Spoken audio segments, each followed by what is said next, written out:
everybody. How you doing? Good to see you. If there's a blush coming off me, it's because I just came from having sex with my husband. Thank you. Yeah.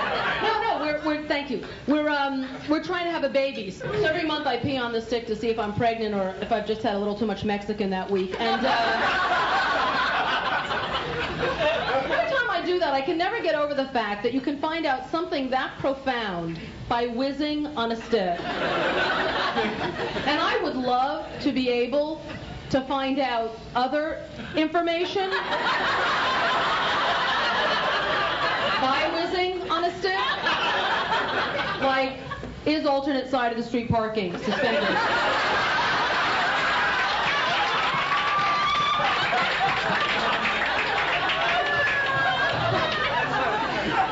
Just the things I struggle with. Anyway, I gotta say, I don't know if I'm really, I don't know if I'm cut out for motherhood because I'll be honest with you, I'm pretty much at a point in my life where whatever I'm doing, I'm always thinking, when is this crap over so I can lie back down? Does anyone else? I just basically want to lie down. And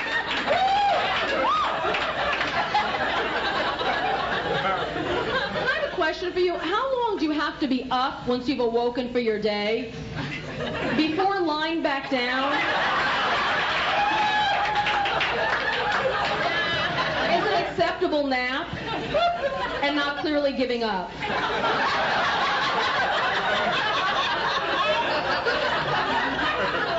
I'm up like 42 minutes. And I realize I've eaten all my points. I'm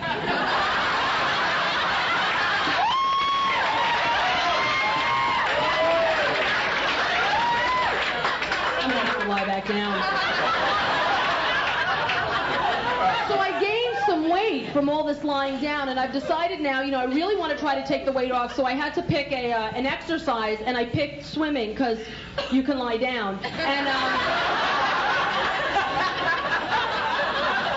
but in order to go swimming, you've got to buy a bathing suit. And I just want to say to the ladies in the house, I cannot believe they sent us into that swimsuit fitting room stone cold sober. No, really, that they don't offer us like a bong hit or a spritz or a yodel, something to take the edge off. Because it's brutal in the swimsuit fitting room. The other thing is, as a woman with an actual body, by the time I find a suit with enough material to in some way aid the problem areas, to hoist the pendulous oars, to distract from the Buddha-like midsection, and to shield the tapioca love, I am dealing with so many additional flaps that it stops even resembling a bathing suit. I find myself truly in more of like a tuxedo with a fedora and a riding crop.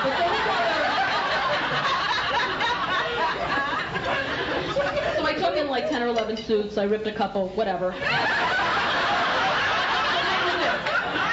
was incredible. It looked like I'd won a pageant of some kind. It had a very insistent sash. Like I'd won like Miss Chubby Delaware. And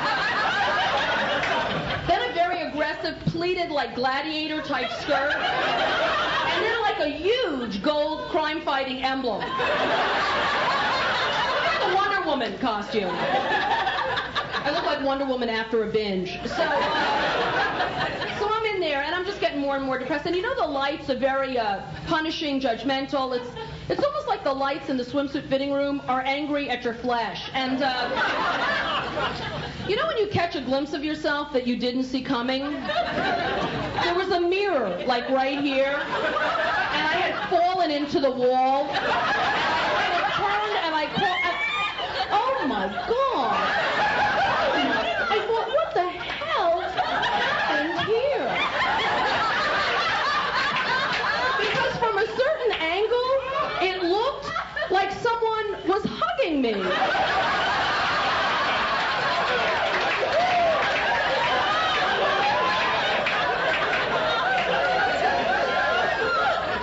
But it was just me in there. And then I got so depressed, I thought, I wonder if anyone has ever tried to kill themselves right here in this room. Just built like a noose out of thongs and string bikinis. They come and they find your big ass swinging.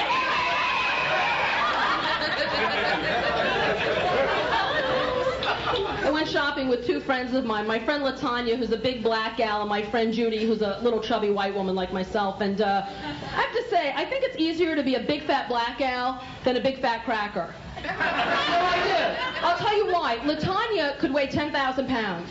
And she would still be somewhere with an Eiffel Tower of weave, 7-inch nails, a pink unitard, and a look on her face like, I know my stuff is cute! Yes, I know!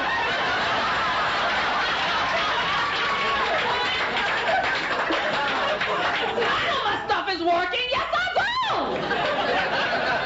And me and Judy, at that weight, are home in a Barney t-shirt with a marinara stain and an odor. It's a whole other...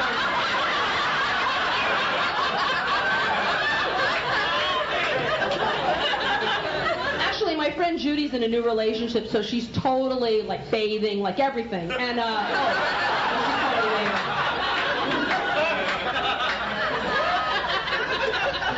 But she's having new sex, so she really cares. You know, I mean, I'm wearing my husband's underwear right now. I don't even, you know, I don't care. I don't care. I mean, I'm married 15 years. I don't even care. It's all elastic. I don't care. And no, she's having new sex, and I started thinking back to the last time I had new sex. And ladies, you ever get with a guy and you haven't been physical yet, but you're hopeful? You know, it looks good. He's nice. He's you know, he smells good. He doesn't try to use words he doesn't know the meaning of. But then you go to be physical, and he does something physically weird, and you never quite recover from that one weird move. I was once with this guy, the last guy I dated before I met and married my husband, and he took me to his apartment. That was great. We started to kiss. The kiss was great. But then out of nowhere, the guy started rubbing my ear. Really kind of frantically. And not only was I not getting turned on, but I was bleeding. I was injured.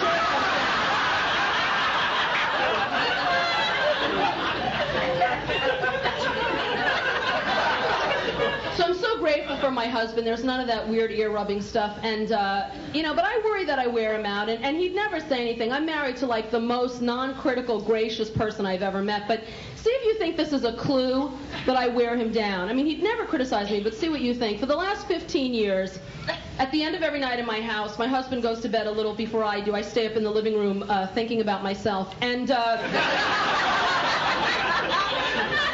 a lot of area to cover. And we're very affectionate. We call each other honey, sweetie.